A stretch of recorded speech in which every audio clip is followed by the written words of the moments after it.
Hey gang, got another Bible Movies episode for you, but I wanted to let you know that release dates are going to be a little bit sporadic going forward for a bit as I'm moving back to America from jolly old Austria. I'd hoped to finish our Child Sacrifice and 7th Century miniseries before I left, but that seems unlikely to happen at this point. I'll still be posting interviews and a bit of bonus content at patreon.com/BibleLorePodcast for people who support the show financially. But the canonical numbered episodes will come out a bit more sporadically, at least for a little while. And even this current episode is releasing a bit early for Patreon supporters, so make sure to get in on that. And thank you to everyone who's already backing the show. For all you freeloaders, though, pause the episode, make it happen. All right, that all settled, let's get to the show. Welcome back to the Bible Lore Podcast, The Bible at the Movies, Episode 3, The Chosen, Pilot. Evangelicals have a lot of money as a collective group, especially throughout the last half century. In addition to what I would consider the far more scandalous use of funds to, for example, support the Guatemalan genocide in the early 80s, large evangelical churches have used their wealthy patrons and crowdfunding to support projects that have often mirrored popular culture. In the 70s and 80s, there were direct to video movies, starting with the gospel works like 1979's The Jesus Film. Then in the 90s and 2000s, there was an entire parallel music industry and independent film industry catering exclusively to Christians, often viewed as far lesser in quality to mainstream entertainment and its associated consumers who have broadly ignored their efforts. This parallel cultural production is a big part of their emergence as like a distinct cultural identity. And so it was only a matter of time before they got into the most recent of kind of cultural phenomenons, which is prestige TV. Today, we're talking about the pilot episode of the evangelical foray into the kind of period piece prestige television show, their version of, say, Outlander or Game of Thrones, which is The Chosen, a show about Jesus. And to help me talk through that and talk about the Mormon connections to the show's production, I brought along Jordan from the Brigham Young Money podcast. Jordan, welcome to the Ale House at the End of the World. It is good to be here. Wonderful to be on here. Yeah, the Chosen itself is just an amazing piece of production, to say the least, and I am more than happy to discuss it and its roots in Mormon culture. Yeah, absolutely. So, how are things in the third choice? Was it for Mormon Zion? Uh, Let's see well, the here. first was the first New York and then Illinois or Missouri. I can't remember which So order it all goes in. it's starting in New York, in upstate New Right. York, up by the Erie Canal, where every other fun religion that has American roots started at, Absolutely, the and burned over district. then ended up in Kirtland, Ohio, which may Oh, I have didn't know about the Ohio connection. I need to get back into Mormon history. Oh, it's amazing. Once you find out certain things, it's like, oh, so this is just going to keep rolling like this. Okay. Yeah, the Kirtland, Ohio was where the first temple was built, Mhm. and may or may not have collapsed due to certain banking fraud. But, Yeah. neither here nor there. And then from there, it ended up in Jackson County, Missouri, where we believe that Garden of Eden took place. Yep. Certainly not in Iraq or, No, anywhere no, near the no. Euphrates or anything. Nope. Or Lebanon or, any of the other, like, 5 other locations in the Middle East. No, no, no. It was Nope. it was definitely Missouri. It was Kansas City. Yeah. Not that far from Kauffman Stadium or the Royals play. Let's go Royals. And then following that, it ended up in Nauvoo, Illinois, where That's also right. ended badly. Yeah, And yeah, then finally in that's when Utah. we lost our big guy, before they migrated out west It, further. a real Oh, so shame. so I didn't know. I forgot that the Ohio one was in there. So it is like number 5 location. You guys are not actually that far up on the list We, for where they would have liked to be. yeah, Uh, essentially, we had to keep moving around until we got to a place where there wasn't a bunch of other people with guns. right. Only you guys could have the monopoly on that. Yeah, no one Okay. else. So what's your overall background with the Bible and evangelicals? You're So, obviously in the heart of Mormon country. So I grew up with King James version of the Bible. That was the one that we were the most correctly translated version, so and so. But also, there's still a Joseph Smith version of I the was gonna Bible say that was that that was translated. because they kinda lost control of that one after the late 1800s schism, right? Like, the other Mormon splinter group from was it Joseph Smith III? Yeah, Had control of that translation for a long time. yeah, and that was one of the interesting things about like the schism between like the churches and all that too. Is like really kind of like Islam between Shia and Sunni, where it's like one's Right? gonna follow the family line of the prophet, one's gonna follow the like trusted advisor, and they all just go their separate ways. Almost the exact same thing happened with Mormonism, except for it's now just the Church of Jesus Christ of Latter-day Saints, quote unquote, the Brighamites, and then the reorganized church, which I think is now just called the Church of Christ, with the Joseph Smithites. So and then a bunch of other like filter ones are there. So we came up with the King James version of the Bible. We have the Book of Mormon, which is like a fun add-on pack about how Jesus came to America to talk to people over here, the Nephites and the Lamanites, and administer to them. In the 3 days he was dead, and such, and all that. It's a fun fan fiction for everything else. We love a DLC pack. I mean, the Bible is basically off like so much of it is made out of essentially DLC packs that I don't see any problem with that, right? Like the book of Daniel is written hundreds of years after Daniel took place. They are really just taking up the traditions of the Bible as a concept. So I say go for it. I think we need more. I really do. Like 1800s, yeah, that was a big time, but we're also in kind of a psychotic time period right now. Why can't we add on to that? I don't know. I think we should be able to. There needs to be another one that just kind of rises up from here too. That's And right. beyond the Book of Mormon, we also have a third one called the Pearl of Great Price, which is about Yeah. Abraham's time in Egypt, where uh, all of it was translated from funeral papyri, which had the entire origins of the universe and everything like that, Awesome. and was a lot more fun before people actually learned to read Egyptian writing before the Rosetta Stone. It's like, hey, wait a minute, this doesn't say any of that. Yeah, it's so good.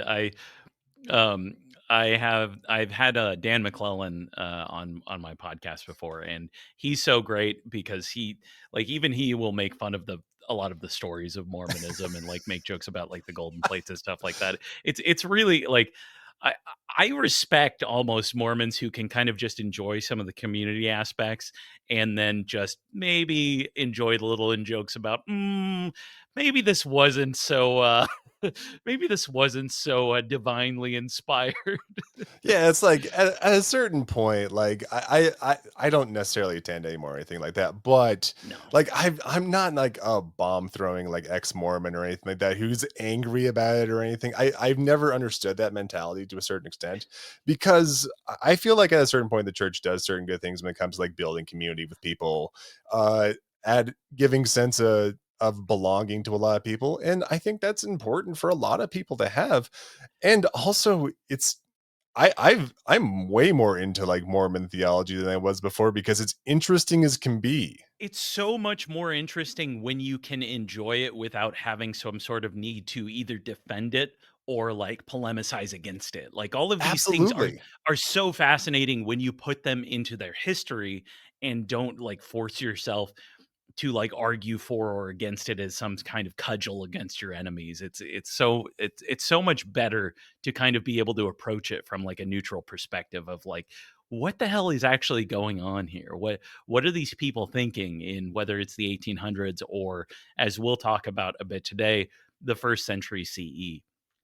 Um, Absolutely. I think like contextualizing things is far more interesting than trying to like stick some sort of like amount of truth to something or anything. right. I don't feel like that does anything to forward understanding of anything. As a matter of fact, I feel like it sort of stops the ability to understand. Absolutely. Well, The Chosen. Were you familiar at all with it before before I forced you uh, via an invite to watch it. So I have been familiar with The Chosen before. I've never watched it or anything like that, but as like a cultural phenomenon around Utah, it has been as essentially a massive thing. Like there's tons of articles about it in the Deseret News, one of our local newspapers. Yeah. Um, a lot of buzz around it and all that too. They film it on the Church of Jesus Christ of Latter-day Saints film lot in southern Utah County here in Goshen, Utah. So Okay. like a lot of it actually comes from that as well. And you can definitely see a lot of the and just watching this like first episode, I've saw so many like references to things I've like watched in other sort of like LDS church films and things like that. Like I was getting sort of like flashbacks to films I was forced to watch in like Oh church yeah. or in like seminary or things like that. Like just tons of stuff like that. And it was like, huh, this is a lot of vibes I haven't felt in a very long time. I know that's I had the Trillbillies on to watch the Left Behind movie, which has a pretty strong connection to this show actually. Um, and that was kind of their take was like, "Oh man, you're making me get back to things I haven't thought about in like 20 years." And I was like, "Oh, sorry, man. Like that's that's tough. I know. I feel the same thing, right? Like when you see these things, they're always very geared in very specific ways to like make the it's kind of emotionally manipulative in a way that like I don't mean that in some sort of like, oh, they have some sort of secret way. It's like, no, it's the same way that you do it in any sort of like sloppy melodrama, Absolutely. except it's geared towards, bringing you to Jesus. Um, Yeah, like this is no different than any sort of drama film that uses certain like would say signifiers more than anything like that yeah. too of like how you can sympathize with the character, how you're supposed to feel towards a character. Like that's just called creating a plot. Absolutely. So and that's kind of like it gets into something that I find interesting is I grew up in Eastern Washington, which is kind of at the outskirts of the like Mormon belt of the inland West. Um, so like half of my friends when I was growing up were Mormons. Like I had so many good Mormon friends and neighbors and things like that. It's kind of this interesting sort of cross section where because of their kind of cultural conservatism, there was a lot more crossover between me and my family and like the Mormons in our neighborhood and like what we consume to a large extent. Though my Mormon neighbors were allowed to watch The Simpsons and I was not, which I was always a little chafed about. I'm like, these people are way more intense than us, and I can't watch this. Come on. No, that was I feel like that's a family by family thing because I've Oh known yeah, so many who was like stopped who wasn't allowed to watch The Simpsons or anything like that. Personally, for me, that was kind of like the basis of a sense of humor and a personality for the rest of my life. But I yeah. I, I totally understand. I would probably be way funnier if they would have let me watch The Simpsons. That's my counterfactual. I would be a funnier person if my parents had just gotten over that part. Um, so and that gets into kind of the evangelical connection with Mormonism on this, which is that it was created as a pilot by Dallas Jenkins and funded by his Chicago megachurch where he worked. Jenkins is the Nepo baby of Jerry Jenkins, a near mythic figure in the evangelical world because he co wrote the Left Behind books. He was kind of the author behind it. His co writer, Tim LaHaye, was the pastor who had all the insane dispensationalist, apocalyptic, meets Bircherite beliefs. And they together kind of turned those into airport novels for popular consumption. And Jenkins Sr. Is the author of the novelizations of the Chosen TV show, which seems a bit redundant considering they're, based on the Gospels. It's like you wrote a novel, but they add a bunch of backstory and stuff. So I get it. But that's kind of like one of the interesting kind of cross sections, as I was alluding to a bit earlier. Were you like, so you're in the heart of Mormon land. Is there any kind of evangelical crossover there? at all. I've often always said that it's never really a crossover between evangelicalism and Mormonism when it comes to like cultural aspects of it. It's very parallel though. So for a lot of the same reasons that you talked about in your introduction, things like that, like Mormonism kind of copied the same sort of ideas as evangelicalism. Like we had our own film industry, we had our own music, we had our own bookstores, we had all these sort of things too. That we're trying to strike at the same sort of like cultural tones that like evangelical music was, or evangelical movies were. Like we had movies like God's Army, we had like low budget, low rent, like comedy movies that were like The Singles Ward or like Church Ball and just things like that. So I wouldn't say there was ever really a crossover up until The Chosen, but there was always that sort of element that was right in line with what evangelical churches were trying to do at the same moment. Interesting. So did you guys listen at all to like Christian contemporary music, the CCM stuff? No. You were you were blessed on that. I mean, the Mormons have the Tabernacle Choir. Christians have like, I don't know, Michael W. Smith and shit like that. You dodged a bullet, and that is a point in Mormonism's favor. I think for a cultural point, at least, if not a theological point, is that you got to dodge some of that shit. I would say so because I never heard like Christian rock or anything like that until I moved to the South, and I was like far too old for it to get a taste. And it was like, this is awful. Yeah. So you said you mentioned when we were talking before we started, Dallas Jenkins was ended up working with a company called from Provo called VidAngel. Are you familiar at all with them? Yeah, what Angel Studios became was essentially started as VidAngel. So VidAngel was one of those sort of companies that would, take out all the swears and all the gore and all the violence from like movies. So, you could watch like a 15-minute version of Casino with your family or something like that. Uh, it started out as like this thing that would filter out any sort of like I sort want of his family saved. I want his wife saved. I want his kids saved in the ground. I would watch a VidAngel version of The Untouchables just to see that. That would be amazing. But but yeah, so it started out as this sort of like content filtering for movies company, and essentially when it comes down to, editing any sort of intellectual property without the expressed written permission from the actual movie studios and the creators of the film, you're gonna end up in court at some point. And so VidAngel started out and almost immediately fell apart due to litigation from every major studio who was like, you can't do this unless we let you. And Right. since you're not an airline or a network television channel, you're not going to get it. Yeah, and So, and this was something that I actually had a little bit of experience with when I worked at Amazon. One of my managers actually used to work for one of those kinds of companies in the mid 2000s. Um, and so he'd actually worked for a company that had tried to do that, I think, with DVD releases, because oh, this was before the streaming years, and that ran into a lot of issues. And I think that whatever company he worked with was eventually shut down. So VidAngel starts in 2014 as streaming is kind of taking over the world. Within 2 years, by 2016, they'd rebranded around the same time that they were running into all of these lawsuits, especially from Netflix, because they were running an unlicensed Netflix essentially. Um, and so they needed a big win.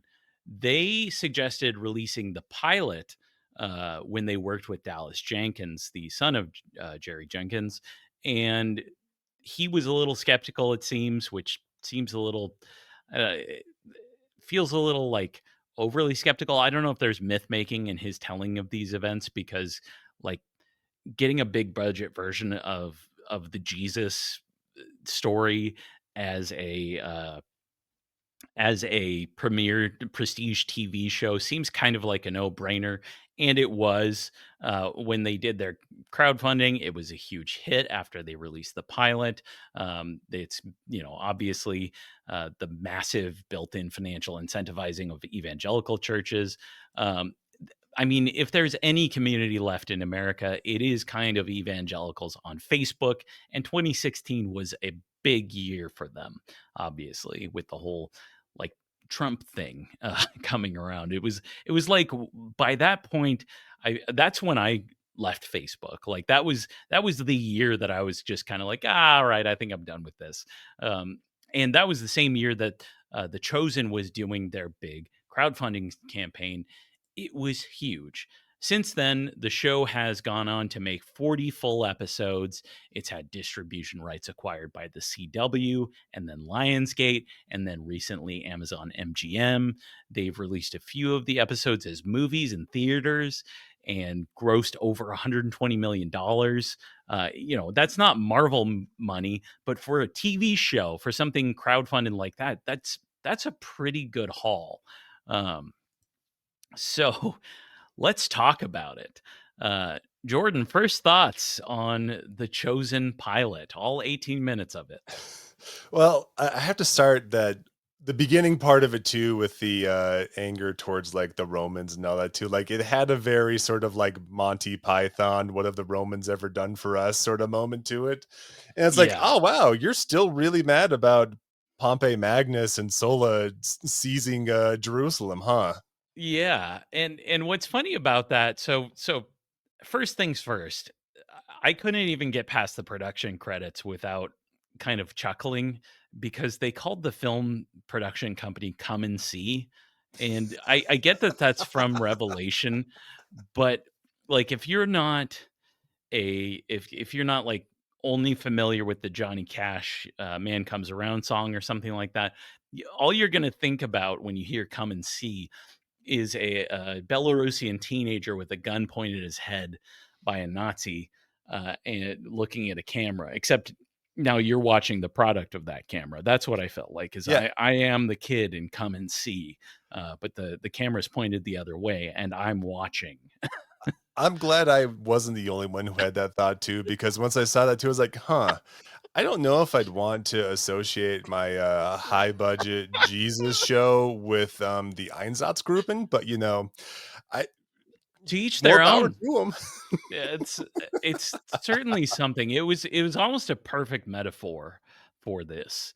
Um, and that like the historical part of it immediately kind of gets into I guess some of the shortcomings of this show, which is okay. So it says the Jewish prophets have been silent for hundreds of years. Now they eventually bring on some Jewish consultants to help make it less anti-Semitic, but that is not really how first century Jews understood things. That's not really what happened. They still had, you probably still had prophetic oracles. You probably still had a lot of sort of kinds of divination. They very tightly controlled what kinds of divination you could do. You couldn't do like the Romans did, like various like watching birds flight patterns. You had extispicy, reading entrails, things like that. the, I, but something that had happened was that like prophetic writings had gained specific scriptural authority. Um, so that's things like Daniel and Enoch and books like that were written saying that are in the past. Things like that had gained a lot of purchase. But the really annoying part is that they like for all the it's based on the Gospels, it's a true story stuff. This is set based on, I think, the Gospel of Luke's telling of the narrative, and one of the interesting things is that the Gospel of Luke has an anachronism because they, like you said, they're complaining about like the tax burden. The problem is that there was no tax burden on Judea, the Roman province. Well, Oh, technically a Roman subject kingdom. They hadn't become a province yet. They didn't have Roman taxation. They were essentially a vassal kingdom. And so they would pay a tribute, which was a much lighter load. After the death of Herod the Great, they get they one of Herod's sons rules for a few years on his own, and then because of incompetence and chaos in the province, uh, gets essentially overthrown by the Romans, who insert direct rule. Now, the Yeah. Gospel of Luke has an anachronism in it that says that Quirinius was the governor or at the time. That's not actually accurate. There was no taxation at the time. So kind of like part of the premise, which does factor into the plot of the early parts of this show, is actually just not accurate at all, which is Oh, kind of absolutely. fascinating. Yeah, I was thinking the same thing too. I was like, wow, it has been a long time since I've read Josephus, but I'm fairly certain none of this is right.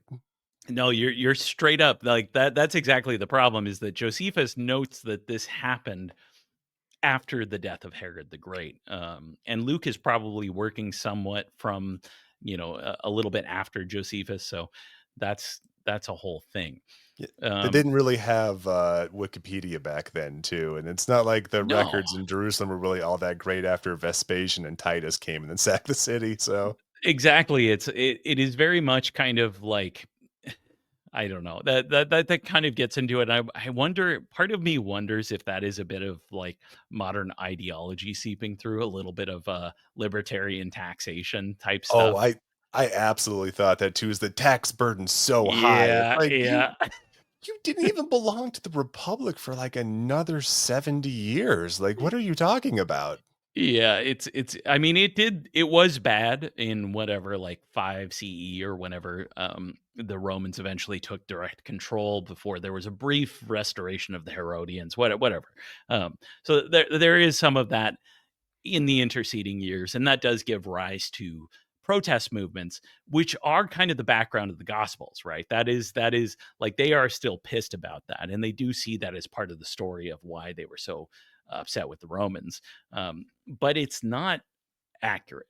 But anyway, getting past that, the show begins with a shepherd named Simon, who has some kind of severely injured foot that causes him to walk with a limp. Um, he attempts to sell his sheep to I wasn't really clear on this, a priest or a Pharisee for temple sacrifice. He's in Bethlehem, but the sheep, like Simon, has an injury on its leg and is rejected. That whole scene was kind of odd because the sheep has a very obvious and pronounced bloody spot on its leg.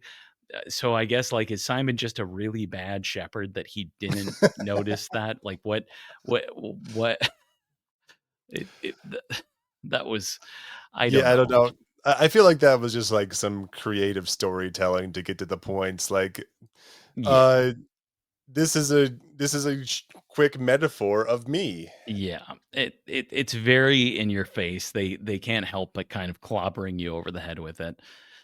So this is going to like foreshadow kind of the problem that the show has. It has to take the New Testament tradition's version of events at face value, and that's kind of like where it runs into a lot of problems, and it takes these things into, especially the Pharisee aspect of it is very, I felt very anti-Semitic in a way that the show apparently tempers later. I watched the first episode after I watched the pilot just to see how it changed. It does dial it back a bit. They got a Jewish advisory board, which we can talk about later. But the idea is they're portraying all of the like the Jewish priests and clergy as these extremely legalistic guys, because that's a favorite term of modern evangelicals, is everyone is so all religion is so legalistic except for ours. That's We're the only ones who aren't, which is very interesting for a variety of reasons. But Yeah, and I'm sure the temple elites were shitheads. These are cultic officials in the first century. They had social prestige, but it's kind of cartoonish how much the guy's like, you just can't even he gets berated and told that he can never come back, and if he's going to be, he's a fuck up, and he will be banished from the town completely, if he comes back. Um, and that kind of immediately buys into this idea that like Jews were missing the entire point of their religion, which is a very Christian supersessionist idea. It acts like everyone all the time in the first century was always thinking about cultic matters and religion and the Messiah, and that they're always wondering about like when that's going to come. Like that definitely happened, yeah, at times. There were apocalyptic movements, but it's like pretending that every conversation that even an evangelical has always ends up revolving around the rapture. It's like I get that that's kind of the thrust of the show, but it creates this weird thing where it's like it very much buys into the idea that like Jesus is coming soon, sort of thing. And it presages that in such a specific way that feels, yeah, I don't know. It doesn't it any dramatic tension is completely relieved. You know what's happening. I get that that's a problem with anything that portrays Jesus like in a movie or TV show or whatever, but it just kind of drives me insane. No, I think you're completely right too, because like not to invoke Monty Python and everything too, but like I feel like the life of Brian captured regular people a lot better than shows like this Yeah. too, where it's like you're not gonna have conversations every day like the Messiah's come. It's like that's great. I have to go harvest wheat. And if I don't do that, my family starves. So I'm going to focus on that today, as opposed to Yeah. whatever you're caring about. Which is why, like, Simon doesn't really work as, like, a character as much as a plot device, and that's kind of always a problem in these sort of evangelical, films and shows, is that they don't really have characters, and that's kind of so Simon, uh, ends up encountering a couple looking for a well to get some water, and the young woman is pregnant. So we've got Mary and Joseph. The casting here in the show was fine enough. It's, it's not all white people. Um, That was interesting. the part I was actually surprised about. I was expecting a Yeah. lot more, brown face than I, expect, because, like, every single, like, LDS film I've ever seen, including Jesus, has, like, the entire cast with extremely Nordic features. It's like, "Oh, wow, Jesus 6'4" and has a huge forehead. Wow, that's certainly something I expected from someone from Samaria. Like, delightful." Well, and it is kind of, it feels very of that moment too. When like the first episode comes out, it has I think it was like 2018 or 2017 after their funding came through. Um, the Roman like legionaries are and soldiers are portrayed as like balding middle-aged white guys, which I kind of like. I was like, wow, they certainly would not make it like this today. If it showed up today, like if this show was made today, it would have to be so anti-woke in that regard, um, to appeal to these people. There's no way that they would only portray like the sort of white, European looking guys as the Romans. That definitely would not happen. So you know what? It is still kind of a product of its time, I guess, even though that time was less than 10 years ago. No, you're completely right about that, because yeah, I noticed that. I also found some stuff on like from the Deseret News talking about like the extras going into it, and a lot of the like later seasons there, especially they're filmed in like Utah here. Yeah. They still take care to try and feature a bunch of like people of color, things like that, to like make sure that it's as authentic as possible. But the extras that are further back from all the action are essentially people who look exactly like me, Yeah, which guys like us. yeah, which if I was in Judea around this time, I everyone would stare at me. Well, you and I would have pretty brutal sunburns, I imagine, the whole Oh. time. It'd be hell. I I don't know if I could live. It'd be like, well, Israelis and Australians and those types today, where it's like, oh, you're just like walking potential skin cancer. Uh, They that's did not have sunscreen in the first century fuck no, or even the last century BCE. Nothing. nothing. You could So probably Simon cake gives yourself in mud. I don't know. yeah, it must have been something like that, I don't know.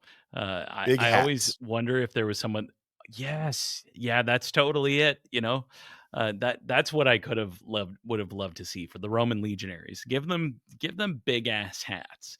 Um, make them look like Vietnamese farmers. Uh, so Simon gives the unknowing messianic couple a drink of water and then returns to the countryside. The other what shepherds had witnessed his fuck up with the Pharisee or priest or whatever unspecified who he's trying to sell the sheep to. They berate him and make him eat his dinner away from their campfire. And to really hammer home, this is maybe my favorite moment, I guess, from the pilot. Uh, just how kind of anti-Semitic is. They the shepherds are telling what is very clearly a Jew joke that these guys found online, rephrased. You know, it was something that like Nick Mullen would say on Cumtown as a bit to Adam. And he says like, did you hear the one about the Pharisee? He wrote himself into his own will and he still didn't get that much. It baffling. Yeah, I remember that one too. I was like, I don't know if I heard that one correctly because that's incredibly blatant even for Oh something my like this. god. I Like was you can't have a trope about like middle-aged Jewish people within this show here. Like this is something that like would like this is like something that would be accused of like usury of like in like the like yes. 1100 AD. Like this is Yeah. insane. It it it it felt like an example taken from like an HR like here make sure you're not doing discrimination video of saying like was this joke okay that Adam told Joe, and if you say yes they make you take the sensitivity training over again. Like what the fuck are we doing here?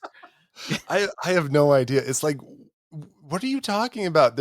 These tropes didn't exist for another century, another millennia. What are you doing? It's very oh, it's bizarre, and that was the part where I was like, "Oh, okay, I see why they were probably asked by someone to get, like, a Jewish advisory board for the show because Jesus." Uh, it's it's crazy.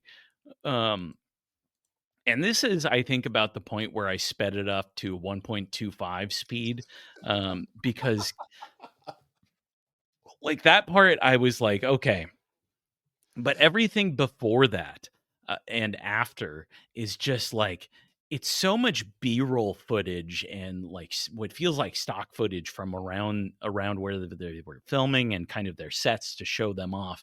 And not in any way that really adds to the story, but just as like to fill out the time, I guess. And that's something that continued into the first proper episode of the show. I was like, man, this is so padded out. God.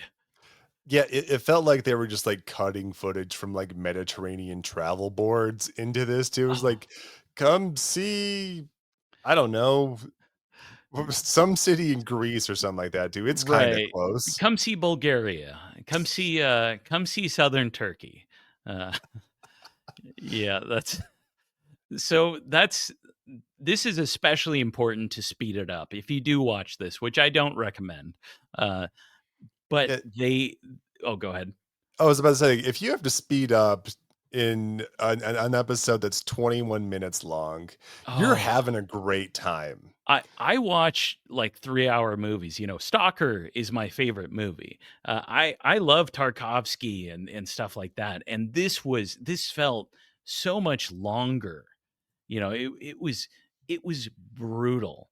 Like Tarkovsky would often talk, like he made a joke about how there's like a scene. There are a few scenes in movies like Stalker, and I think one in what's the space one? Why am I forgetting? I love that movie, Solaris, where Oh yeah. I don't remember which one it was, but there's a scene in one of them where he's like, "Yeah, and I just extended it to go on to see who would continue to watch, because if you can't sit through this scene, my movie's not for you." It might be like the minecart scene where they're going along the tracks in Stalker, or maybe the scene in Tokyo, Neo Tokyo in Solaris, where it kind of goes on, except that it's all like really fucking boring. And that was that's kind of And how oh, it's brutal. and that shows you the real difference between like professionals and whatever this is, because like you can have these very long shots and you can have these very long like scenes, but it has to be in the service of something, whether it's to build chin tension, whether it's to, create a setting that you're working through, anything like that. But this doesn't happen here. It's just like we got 7 minutes left in this episode, and we only have like 4 minutes of content, so we got to kind of add some stuff. And so what they do here is that they like speed ramp it. Like they basically do the Zack Snyder thing of putting everything in slow motion, because suddenly there's a bright light, and the shepherds in the countryside have the famous nativity encounter with unseen angels, which I guess they probably didn't have the budget for. I get it. It's a pilot.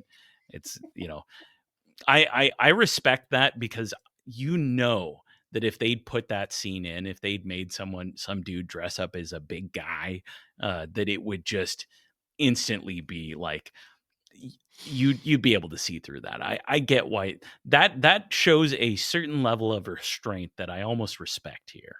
And Simon's foot is healed as he's running towards. So the light appears. The angel apparently talks with them, and suddenly Simon's foot is healed. He starts hoofing it towards a nearby, what seems to be a shed.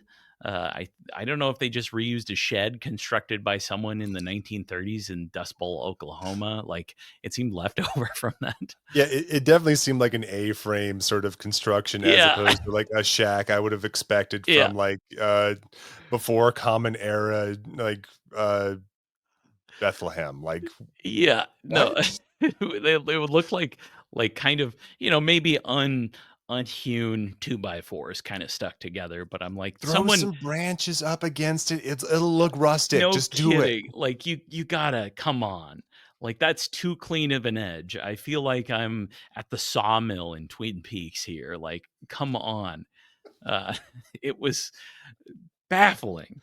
So Simon and his Jew joke pals, who were canceling today, witnessed the birth of Jesus, as a verse from Isaiah about a virgin birth that's based on Matthew's reinterpretation of the Septuagint's idiosyncratic translation of the passage is read over top in the narrative.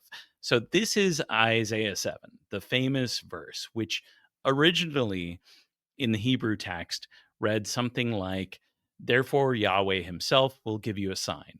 Look, the young woman is with child and shall bear a son and shall name him Emmanuel." So, this prophecy probably originally referred to Hezekiah, who's portrayed in the Hebrew Bible as like a very pious Yahwistic reformer king, who helped set the ground for Josiah's inquisition and reforms before the fall of Jerusalem. Now, whether he actually was a reformer or whatever is kind of something scholars are split on, but it's irrelevant today because Hezekiah gets railroaded by the kind of Greek translation, which instead rendered this verse as, "Look, Parthenos," which can mean virgin, "will be with child and shall bear a son," which is kind of an interesting, the change in tense uh, changes a lot, as it does the word Parthenos, which in Greek has more connotations, a little bit more than the Hebrew Alma. which is more like associated with young woman, whereas Parthenos is often more associated with virgin. So when like Benicio del Toro in Snatch, and like the intro to that, when they're dressed up as the Hasids doing the diamond heist, when he says that like, oh, Christianity's just based on a mistranslation. Uh, there is a little bit to that. Like there is, it's not really, I don't think that's the whole of it. Like this verse was, repurposed, but he's not wrong. I don't know what you're talking about. In my Bible, translated by Englishmen centuries after this, then retranslated by a 17-year-old, I learned something entirely different. Right, right. So one of the things that's super fascinating to me even about that verse is that like, so that's the famous one from Matthew's nativity, which I don't remember get if it gets referenced in Luke, but whatever. I have a friend, on an online friend, who has like this, who's very interested in biblical scholarship, and his point is that Matthew's version never specifically states that Mary is a virgin. Like it uses the Parthenos, the Greek, but was it even then referring to a virgin? Was Matthew intending to portray this, or was this just a tradition that got read into the text? That's one of those kind of things that's very interesting to me. Like, is this possibly not even something where the guy who wrote it was intending it to mean that? Um, and that's kind of like one of those weird counterfactuals of history, of like figuring out what the development of the tradition is. But Absolutely. And like we were talking about earlier, too, the contextualization of all of this is what really sort of drives any sort of idea behind it, too. Is like, if you can yeah, change the context of this, then the entire substance of everything about this is a lot different than anything we've been taught growing up. right. Right. And so the point, regardless, seems to be to remove Jesus from from human sex, and to give him a lineage to divinity. And that kind of combines some ideas like, the Greek philosophical ickiness, sex is like a necessary evil type of thing.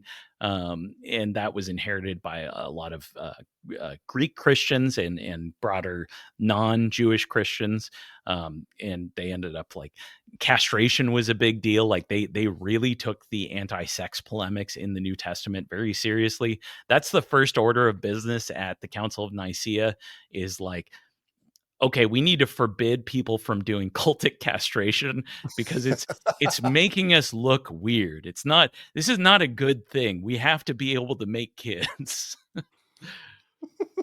Which is Look, we got to focus on a couple things here at Nicaea. First off, no more castration. Second off, we got to get our story straight on our books. Let's go. Yeah, yeah. We got to make sure this Aryan controversy, we got to get past. Like, okay, no more of this guy, and yeah. So that's kind of that's the kind of the part of it that I find really interesting on that narration. Anyway, the show ends up wrapping up by having, so Simon is now healed and he's fully abled. Um, and he runs back to town to tell the birth of the Messiah. And when the priest or Pharisee or whatever that he runs to asks him if he's found the perfect lamb for sacrifice, Simon smiles, apparently already knowing Jesus is going to be brutally executed for Simon's sins. Uh, which is kind of what, which is like, that's is that I what I wonder is, in the minds of the people making this, is this a conscious fourth wall break?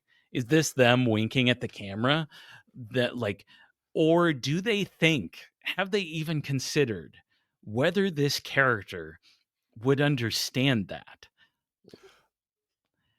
I think trying to understand them is giving them a lot more credit for cleverness than we could Yeah. possibly ever imagine.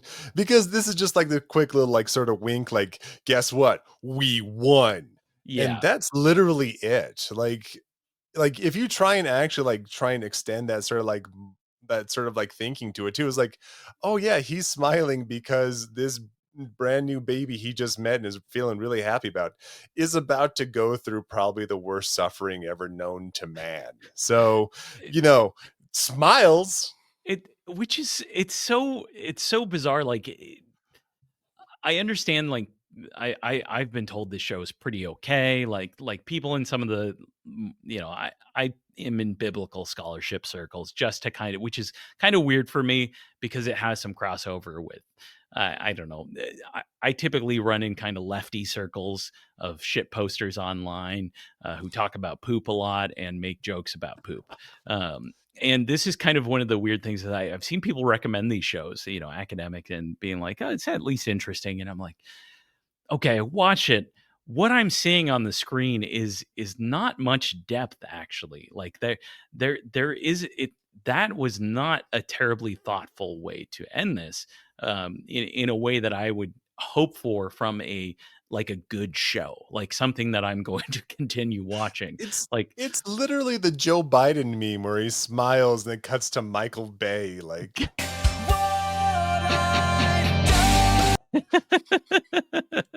that's all it is too. yeah, It surprises me. It's like, okay, we have the depth of an actual meme. Okay, I can dig that, I guess. But yeah, no, everything about this. It can be a mile wide, but no matter what, it's an inch deep. that's exactly it, and that's where I'm like, I tried to watch. I watched the first episode of the show proper after this to think like, is there much beyond this? And the answer I came up with is not really. What do you see for the pilot in terms of cinematic quality beyond that? It has the cinematic quality of every church movie I've ever seen in my life that was produced directly by a church. Yeah. So not much. Generally, I think you'd be better off just reading Luke or Matthew if you really want the story, because you're gonna get more out of it regardless. But like, no matter what you do, like you're just having some sort of like emotional story with this little shepherd boy who's like, oh, he's crippled. That's sad. Yeah. And like that's what you're doing. And then he gets the Forrest Gump breaking the braces moment and he just hoofs it everywhere. It's like, yeah, go little boy, go. And that's all it is. It's a little bit of emotional manipulation tied to a couple of the stories from the gospels. That's it. And There's nothing else. I think that's kind of where I settled on it too. It has completely struggled to outgrow its sort of insular popularity among evangelicals and kind of people in that orbit. Apparently, it's been used as like an evangelism tool by missionaries in churches in Africa and Asia. Um, they've got novelizations, study guides, tools for how to share the show, and all of the kind of standard accoutrement that has come with every Christian movie for the past 20 or so years. Like I think of stuff like Kirk Cameron had that Fireproof movie. I don't know if you ever encountered that. I've managed to never see it, but I know people who like had the workbooks and stuff like that. No, I never saw Fireproof. I saw it in Oh, theaters every now and then too. Like I saw that like it was in there and it was like, yeah, no, anything past Growing Pains with Kirk Cameron, that's danger. you're So oh, ass. you're not gonna do a watch along with my last episode of the Trillbillies to watch the movie. Oh man, you're missing out. It's If you have an audio track for it, uh, probably, but anything beyond that, yeah, I'll survive. Maybe if I get the workbook too and see if yeah, I can work yeah, through yeah, that because absolutely. So moving on from kind of like the movie itself or the TV show, the pilot, the short itself, I guess you could call it. If it's properly sped up and you cut out all the shit, it's probably about 10 minutes uh, of actual like plot. Um, the Mormon connection is something I'm also interested in discussing. So it's produced by Angel Studios and filmed in Texas and in Utah with support from the LDS Church fairly directly, which they've undoubtedly been paid handsomely in return. Like they're very good at getting paid. Yeah, I have oh to yeah. respect the Mormon Church for getting paid. But also on top of that too, it helps them have an in as well because if anything, Mormonism is about recruitment as well as anything else. So Right. like just as much as it is trying to get new members for evangelical churches, I am sure the LDS church is right there as well. It's like, hey, you want to watch something about Jesus to help you Oh yeah. understand things? And then once we open that door, we can teach about another little boy that grew up with a stunted leg that eventually rose to greatness himself. That's right. So last year there was the Great Divorce. This has always been something. So, uh, and I'm wondering what the actual reason for this is, because I know that some evangelicals. I remember seeing stuff like even 7, 8 years ago about how this show's funded by Mormons. It's filmed in conjunction with Mormons. I know Dallas Jenkins has been pressed about the connection to Mormons because if there's any group that gets upset about it more than anyone, it's evangelicals. Um, You know they got horns, right? yeah, they're the new like medieval Jews is the Mormons. They get the horns. Um, Yeah, which is funny because, like, if anything, once again, very parallel cultural movements with each other too. I think at a certain point, it's just about competition more than anything else. Yeah, absolutely. And I do wonder if that was kind of like if they were somewhat looking for an out because it seems I'm not sure the timeline specifically, but last year Angel Studios should have had their best year ever. They had the movie Sound of Freedom that came out with Jim Caviezel, who's himself I think an evangelical Christian. Oh, Um, he's uber Catholic. oh, he's Catholic. Oh yeah. But Okay, like in that sort of American sense of Catholicism, which right, might as well be evangelical. So right.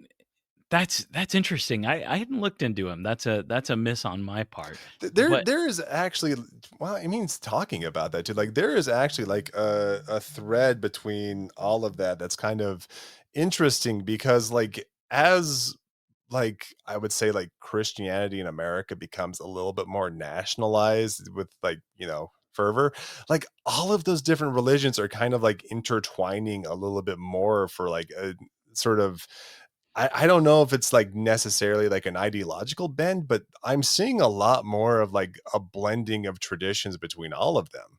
Like, for yeah, example, with Mormonism, I've started seeing like banners on churches saying, "Come worship with us on Easter." It was like, and that was a thing we never did. We never had like the biannual like members come to for like Christmas and Easter and nothing else. they Like didn't have like big pushes for that.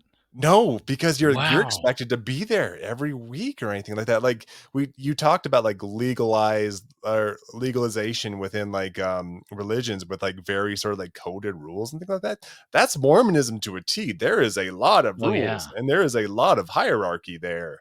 And a lot that's expected to be like membership is one of those things that's expected of it. So to start seeing these sort of like banners on Easter talking about like, hey, just come on in and worship with us. It's a great Easter service. We never Wow. had Easter service. We just had service that was on Easter. Okay. Wow. Soon we're gonna start hearing Hillsong played in Oh, Mormon services. no. So that's fascinating, and I think a lot of that does like even the Catholics. There have been some Catholics who like, and there's an example of that with like the movie The Exorcist. So Exorcist comes out in the 70s.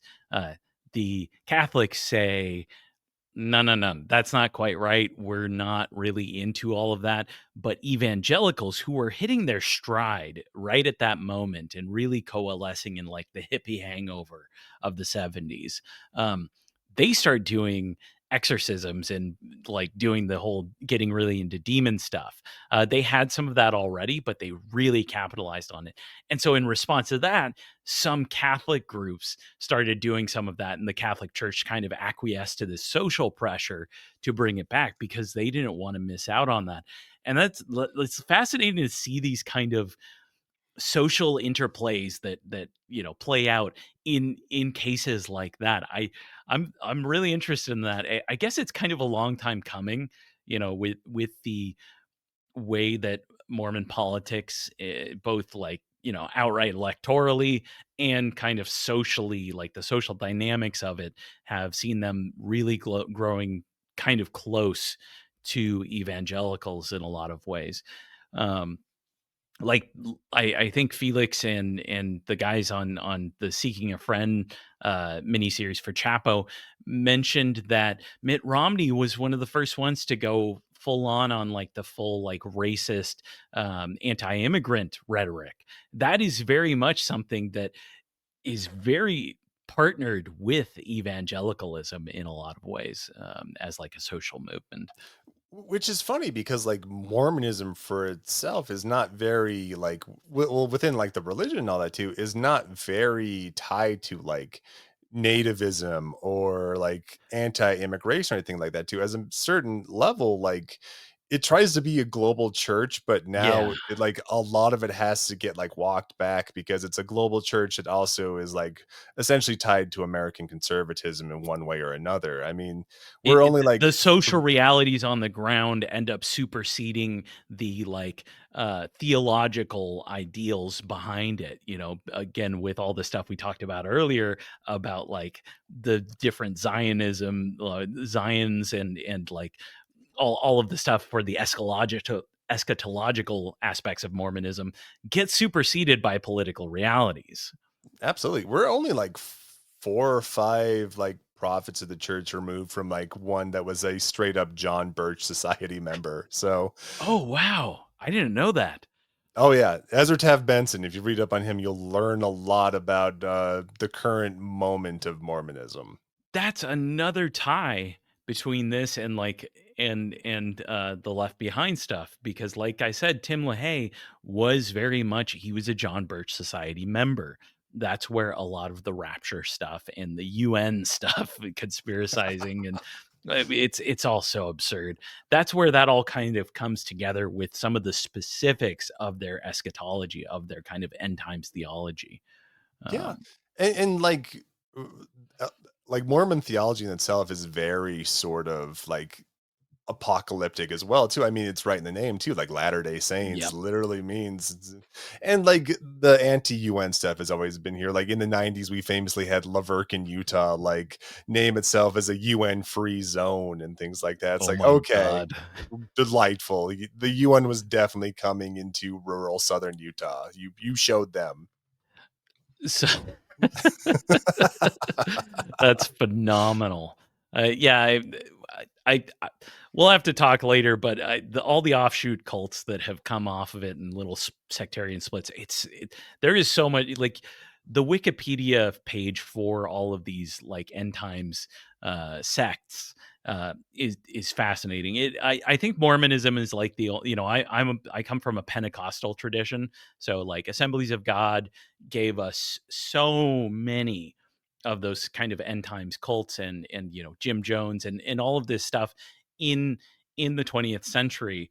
um and I think Mormonism is probably the only place that can rival my people for for the kind of offshoot tree of micro sects that have come out of it. My personal favorite's still the Strangites, but that's just because they ended up on like Beaver Island, Michigan, and started like a Oh weird sort of yes. sex cult. So that's Yeah. my personal favorite of offshoots, but there's plenty out there you can learn a lot about.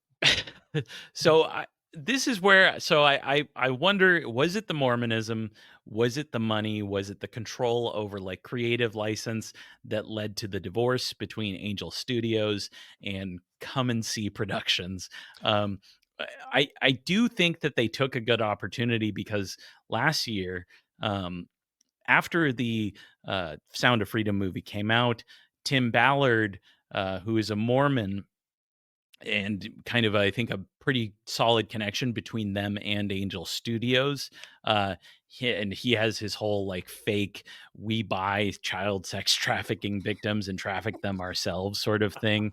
Um, and he gets outed as a sex pest, and in the fallout from that, that is when they have their big breakup, I think, is the timeline for the Chosen splitting off and going their own way, which was probably inevitable considering I imagine they wanted control of their show. I Oh, imagine absolutely. like that was always kind of a we have to work with these Mormons because they have like a real studio and access to locations, but they outgrew them and got rid of them. And have you encountered Ballard and all of that stuff? Um, I'm sure it's a convenient excuse to jettison like Angel Studios at the same point too, because like Yes. no matter what, they're not gonna have anything as big as like what Sound of Freedom was or anything like that. That was a cultural moment that just like struck the right note at the exact right time Well, that maybe needed to Sound of be. Freedom too. Yeah, it's the one where Production you halted. accidentally become the bad guy and like whoops, Yeah. stare into the abyss. Sound of Freedom 2. Um But I feel like it's a convenient excuse because like around the same time that like Angel Studios got jettisoned and everything, it was about the same time that they got the CW deal and everything like that Yeah. too. So like there was a big sort of like, all right, we're talking about actual like TV and actual money as opposed to this Amazon like, MGM, it's yeah, real money. yeah, as opposed to like a streaming service where you're right next to like the Tuttle twins talking about the evils of like communist Cuba and things like that. So, Yes. so at a certain point, like it definitely outgrew the platform and also the apparatus of Angel Studios. And I feel like if Ballard was involved, it was just a perfect time to just like pull the cord and like That eject. that's kind of how I see it. Is it's kind of like they never specified why, but they did it right as this kind of like bad press is coming out, and like they have to have just seen that as like, all right, it's time to get out of here. Um, and that kind of leads into the other main strain of the Chosen's production, which, as I've alluded to, is not visible in the pilot, which is that after this pilot aired, they wanted to be culturally sensitive. Again, it's like 2017. Everyone's trying to be, nice and all of that. Um, and so they bring in a Jewish advisory board. Um, and it has two kind of veins to it. One is, you know, uh, Messianic Jews. I don't know if you've ever encountered those.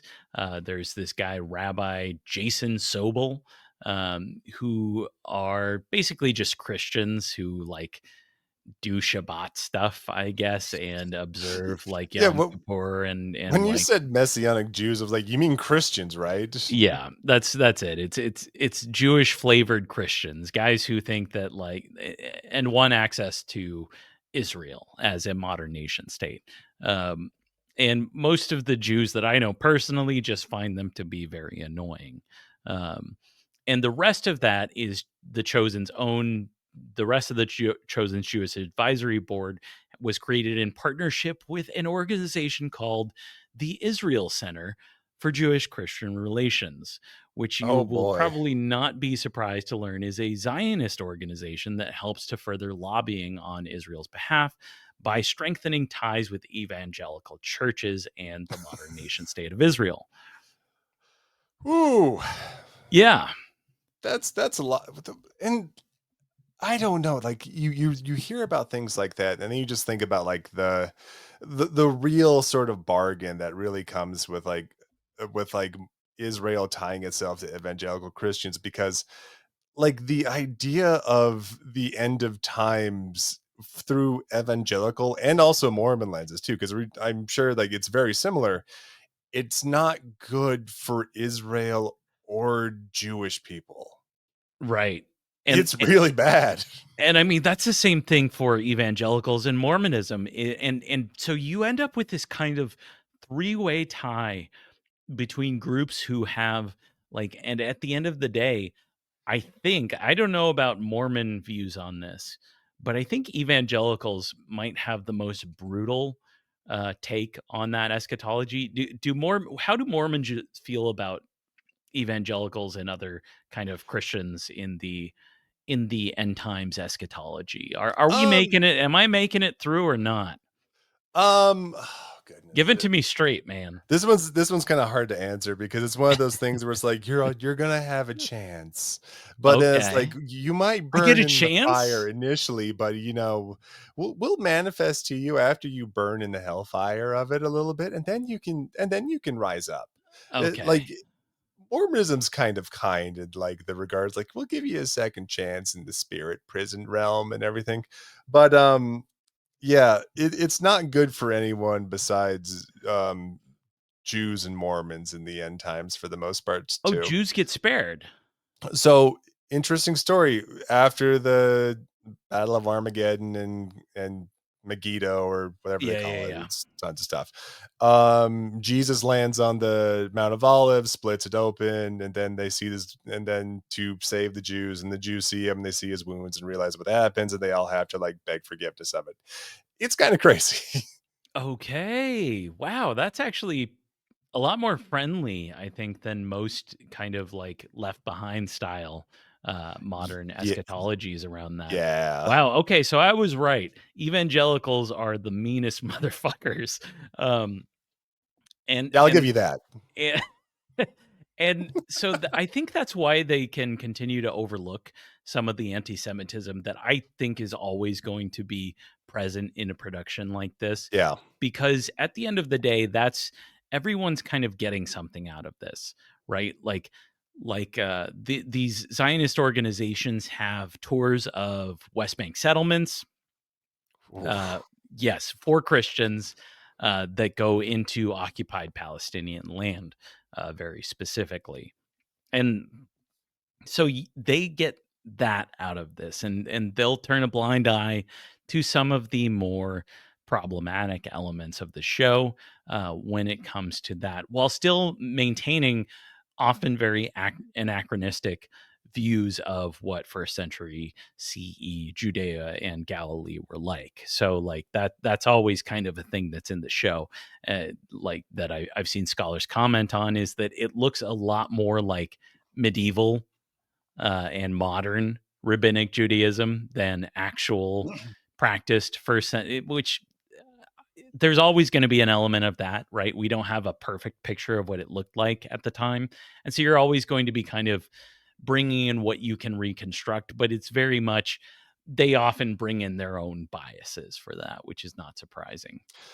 Yeah, you can definitely see that too in certain elements of it too, with like the sort of like chanting in the background. That The, definitely sounded the like a things call to they, prayer. the way Yeah. they dress too is very, it's very like post diaspora Jewish. Like it's not really, it's reading a lot into it. I can take some of that, but obviously the more problematic element is the fact that that's kind of the one of the secondary elements of the show, is to promote that kind of view, which that's where they're in alignment. It's the same thing with the Mormon connection. And they even tried this shit with like, I mean, so many people try to get into that evangelical mainstream in America, right? You had Vivek Ramaswamy being like, "Oh, I'm a monotheistic Hindu," uh, So or what? it's, and I mean, in the Bush years, you had like them trying to formulate alliances with specific Islamic groups who had similar kind of political Yeah. um, And motivations. another example of that too is probably like Romney's speech on religion before like the 2012 election as well too. Is like the Yes, look, we believe in a lot of things you do as well. Just like that's us. exactly it. And that's kind of where they try to find this common ground as a motivation for this production. So for the evangelicals, they get an evangelism tool. For the Mormons, they get some pretty good money, and I think a friendlier relationship through people, extremely influential people like Dallas Jenkins, Mhm. between their church and the evangelicals. And And also a obvious nice little recruitment tool as well too. So instead of like throwing a Book of Mormon at him too, it's like read this. It's like it's gigantic, as Mark Twain called it, ether in print. You can just watch this instead. Yeah, we were part of this. It was filmed on our grounds with our reconstruction of some of these famous sites. Um, and so that's kind of, and obviously the Zionists get the tours and the authorization and legitimization of their settlements in the West Bank, which is very important for them. Hmm. And so everyone kind of gets something out of The Chosen. But what I don't get is a thing worth fucking watching.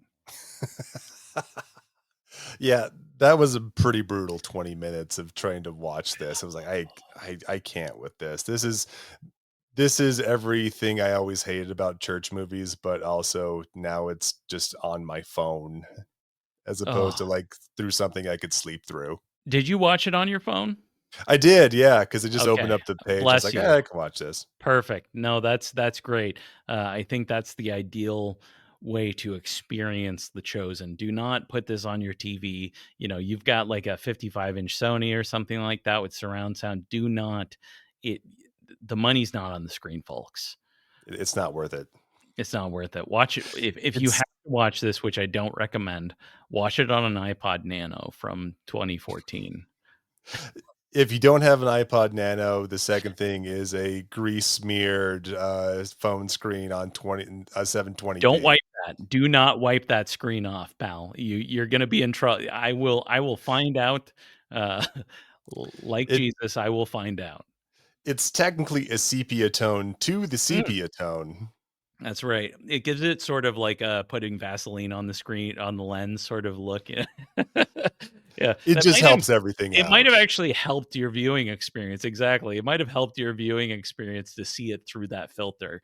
It's Yeah, probably worse if you watched it on something that was actually good.